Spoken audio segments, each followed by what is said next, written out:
Be me, 31. Assistant archivist for the Municipal Heritage Library. Work in sub-basement level 3. No windows. Concrete walls painted a color that used to be mint green in the 70s. Now it's just the color of institution. Job is preservation and digitization. Spend 8 hours a day scanning property deeds from 1920. The smell of the room is specific. Vinegar syndrome from decaying acetate film. Dust. Lignin breaking down in old paper. I love it. It's quiet. The air conditioning hums at a constant B-flat. My life is temperature controlled. Wake up at 6:30. Oatmeal with water, not milk. Walk 20 minutes to the library. Swipe badge. Descend into the earth. Put on white cotton gloves. Exist in silence until 5 p.m. Go home. Read history books about places I will never visit. Sleep. Repeat. It's not sad. It's consistent. Tuesday morning, 10:15 a.m. I am scanning a map of the city sewer system from 1894. The heavy steel door to the archive slams open. The air pressure shifts. I flinch. Usually, no one comes down here except the janitor on Thursdays. Look up. Woman standing there. Maybe my age. Wearing a neon yellow high-vis vest over a grey hoodie. Carhartt pants covered in wet mud. Heavy work boots leaving dirt clods on my sterile linoleum. She's holding a crumpled requisition form. Helmet tucked under her arm. Messy brown hair tied back with a rubber band. She looks around the room like she's landed on Mars. I stand up slowly. Check my gloves for dust. She walks to the counter. Boots make a heavy thud squeak noise. She smells like rain and wet mulch. It overpowers the smell of old paper. She puts the form on the counter. Fingerprints are dark with soil. I stare at the dirt on the counter. She notices, wipes it with her sleeve. Makes it worse. Sorry, she says. Voice is raspy, like she's been shouting over machinery. I need the blueprints for the reservoir intake pipes under Washington Park. I look at the form. It's filled out in blue crayon, or maybe a carpenter's pencil. I tell her I need a reference number.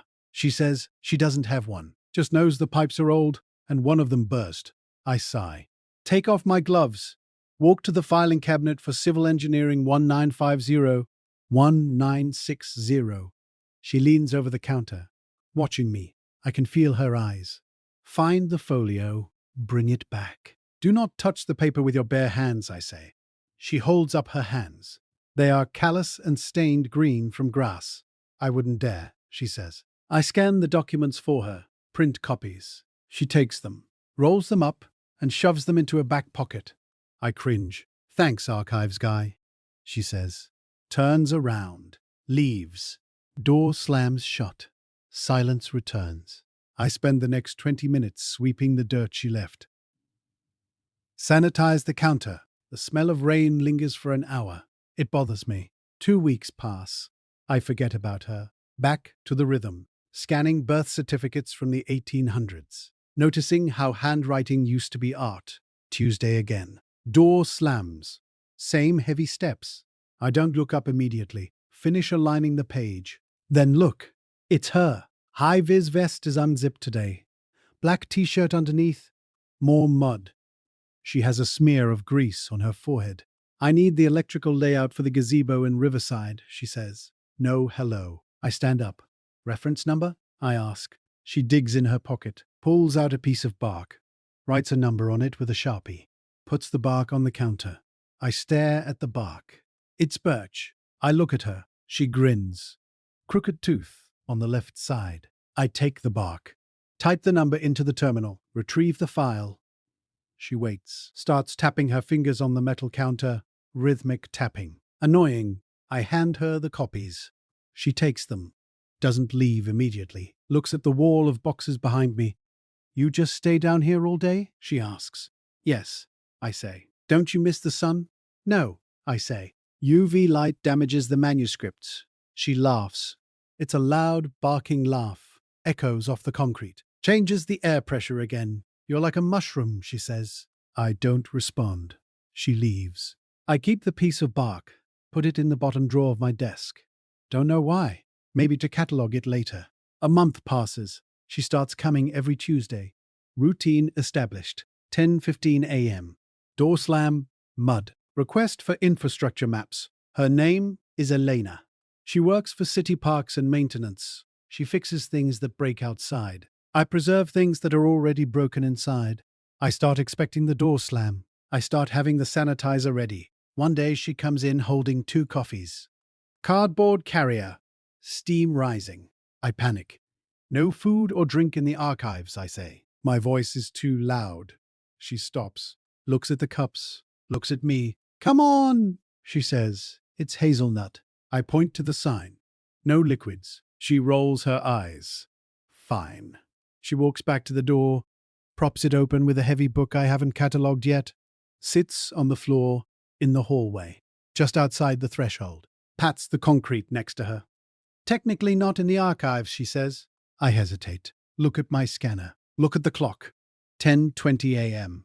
I walk around the counter, step into the hallway, sit down, leave 6 inches of space between us. She hands me a cup. It's too sweet. I drink it anyway. We sit in silence for 5 minutes. She points to her boots. Steel toe, she says. Saved my foot yesterday. Dropped a manhole cover. I nod. I got a paper cut from a deed dated 1912, I say.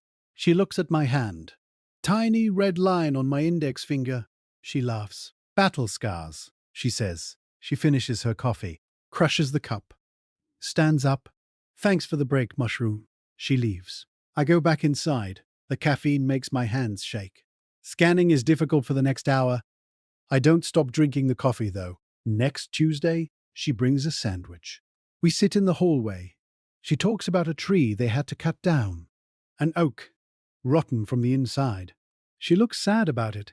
Says she counted the rings. It was older than the library. I tell her we have photos of that park from 1880. I saw the sapling in a picture once. Her eyes light up. Show me. I bring her inside. Rules about food forgotten for a second. I pull the photo collection. Black and white. Sepia-toned. Men in bowler hats standing next to a twig in the ground. She touches the plastic sleeve. That's him, she whispers. She looks at me. You keep the ghosts, she says. I nod. I keep the ghosts. She stays for 20 minutes. Boss comes down to check on me. I hear his footsteps on the stairs. Elena hears them too. She winks, grabs her helmet. See you, Mushroom. Slips out the emergency exit before he enters. Boss asks who was here. Just a courier, I say. My heart is beating fast. Unusual. Summer turns to autumn. The humidity in the basement drops. I have to adjust the humidifiers. Elena comes in wearing a flannel shirt now, less sweat. More red cheeks from the wind. She doesn't always ask for maps anymore. Sometimes she just comes in to warm up. She sits on the counter. I stop telling her to get down. I put a piece of scrap paper under her boots to catch the mud. She notices. Smiles. Doesn't say anything. She watches me work. Asks questions. Why do you wear the gloves? Oils from skin damage the paper. Why is it so cold? To slow down chemical decay. Why are you so quiet? I stop scanning. Look at her. I'm not quiet, I say. The world is just loud. She looks at her boots, swings her heels against the metal cabinet. Clang, clang, clang. I like the quiet, she says. It's the only place my radio doesn't work. She taps the walkie-talkie on her hip. Static silence. I realize I am her dead zone. I like that. October. Raining hard. Storm drains backing up. She comes in soaking wet. Water dripping from her nose. Hair plastered to her skull. She's shivering. I need the overflow schematics for the east side, she says, teeth chattering. I get the heating pad from my drawer, the one I use for my lower back, plug it in, give it to her. She holds it against her chest. I find the maps. They are large, a 0 size. I have to spread them on the big table. She stands next to me, dripping on the floor. I don't clean it up. We look at the lines of ink. Her shoulder touches my arm. She is cold. I am warm. She points to a junction. There, she says. That's where the clog is. She looks at me. Face is inches away. I can see the pores on her nose, a tiny scar above her eyebrow. She smells like wet wool and ozone. You're a lifesaver, she says. She pulls back, takes the map, leaves the heating pad, runs out. I touch the spot on my arm where her shoulder was. It feels electric. I stare at the door for 10 minutes, forget to turn the scanner off. Bulb burns out. I have to order a new one. I don't care. November. My birthday. I don't tell anyone. Work as usual. Lunch break. Usually I eat a turkey sandwich at my desk. Elena comes in. No maps. Holding a paper bag. Come with me, she says. I can't leave, I say. Yes, you can. Lunch break. Union rules. She grabs my wrist. Her hand is rough. Calluses scratch my skin. She pulls me. I follow. We go up the stairs. Level 2. Level 1. Ground floor. Light hits my eyes. It's bright. Grey sky, but bright compared to the basement. We walk out the back door, into the loading dock area. It's cold. I'm wearing a thin cardigan. She notices. Takes off her giant canvas jacket. Puts it around my shoulders. It's huge. Weighs 10 pounds. Smells like gasoline and pine needles. I put my arms in the sleeves. We walk to a bench near the dumpster. Not romantic. She opens the bag. Cupcakes. Store-bought. Smashed a little bit. Happy birthday, she says. I freeze. How did you know? She smirks. I looked up your employee file in the city database. I have clearance. That's a privacy violation, I say. Eat the cupcake, mushroom. We eat. Frosting gets on my nose. She wipes it off with her thumb. Doesn't pull her hand away immediately. Skin is warm. Rough texture against my cheek. I lean into it slightly. Just a millimeter, she notices. Softens. Your eyes are grey, she says. Like the concrete downstairs. Thanks, I say. I think it's a compliment. We finish the cupcakes. Sit in the cold. Watching a garbage truck reverse. Best birthday I've had in a decade. She walks me back to the door. Takes her jacket back. I feel cold immediately. See you Tuesday, she says. See you, I say. I go back downstairs. The basement feels different now. It feels empty. December. Snow. The city slows down. Library closes early on Fridays. I stay late to reorganize the microfilm. 6 p.m. Building is locked. I have a key. I hear a tapping on the emergency exit door, the one that leads to the alley. I freeze. Tap, tap, tap. Rhythmic. I know that rhythm. I go to the door. Unlock it. Push the heavy bar. Snow swirls in. Elena is standing there. Off duty. No high vis. Wearing a long wool coat and a beanie. Holding a bottle of wine. Cheap stuff. I saw the light on in the basement window well, she says. Thought you might be trapped. I'm working, I say. She steps in. Kicks the snow off her boots. Civilian boots. Leather. Nice ones. She looks different without the uniform. Softer. Less armor. She hands me the bottle. I don't have a corkscrew, I say. She pulls a multi-tool from her pocket. Always prepared. We sit on the floor of the archive.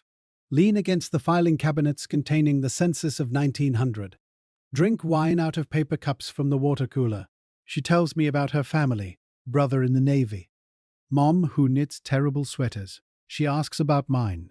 I tell her about my cat, Baron. He's fat and hates everyone. She laughs. I want to meet Baron. I tell her he would scratch her. She says she handles feral raccoons for a living. She can handle a cat. We finish the wine. My head is spinning slightly. Room feels warmer. She turns to me, takes off her beanie. Hair falls around her face. Static electricity makes it stick to her cheeks. She looks at the rows of boxes. So much history, she says. Just sitting here in the dark.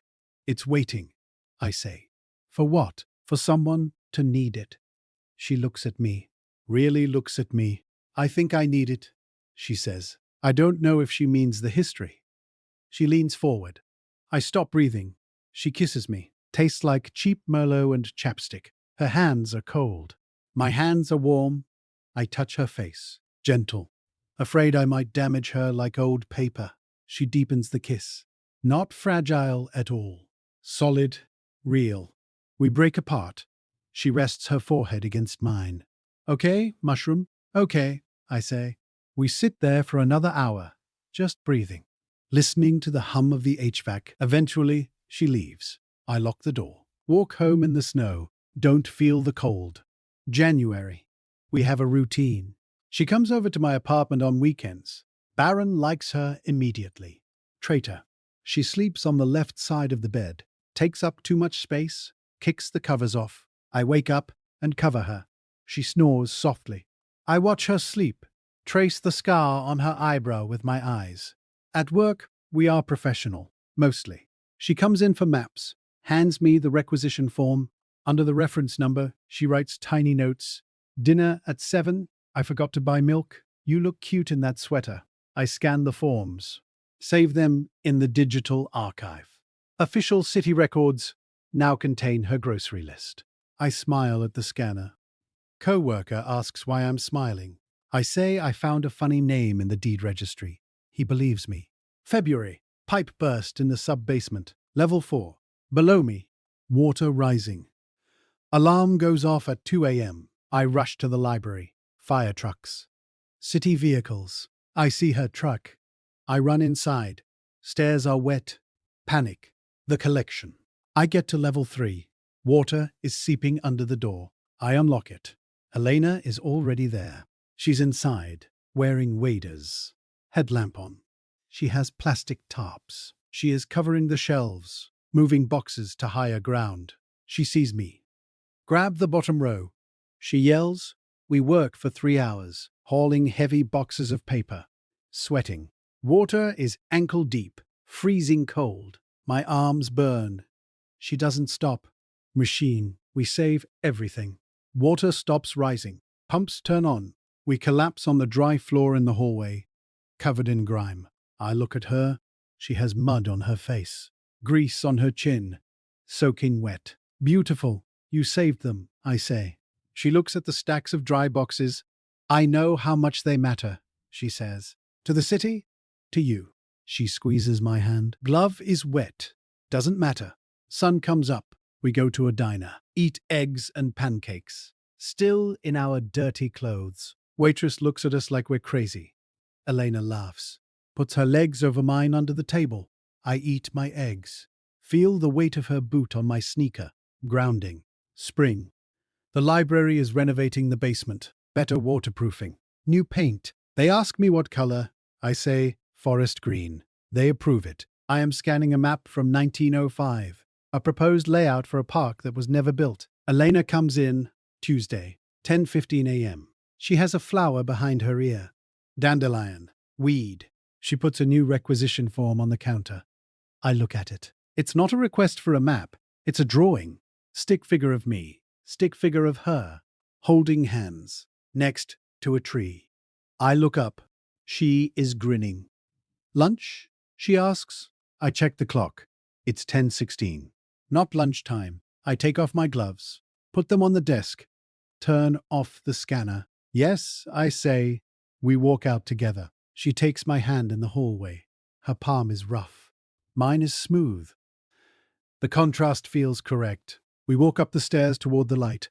I don't look back at the archives. They will be there when I get back. For now, I'm going outside to see the trees and the girl who keeps them alive. Be me. 32 years old. Archivist. Boyfriend of a chaotic parks department goddess. Everything is catalogued. Everything is in its place. And for the first time, I am not just watching history. I am making it. Life is good.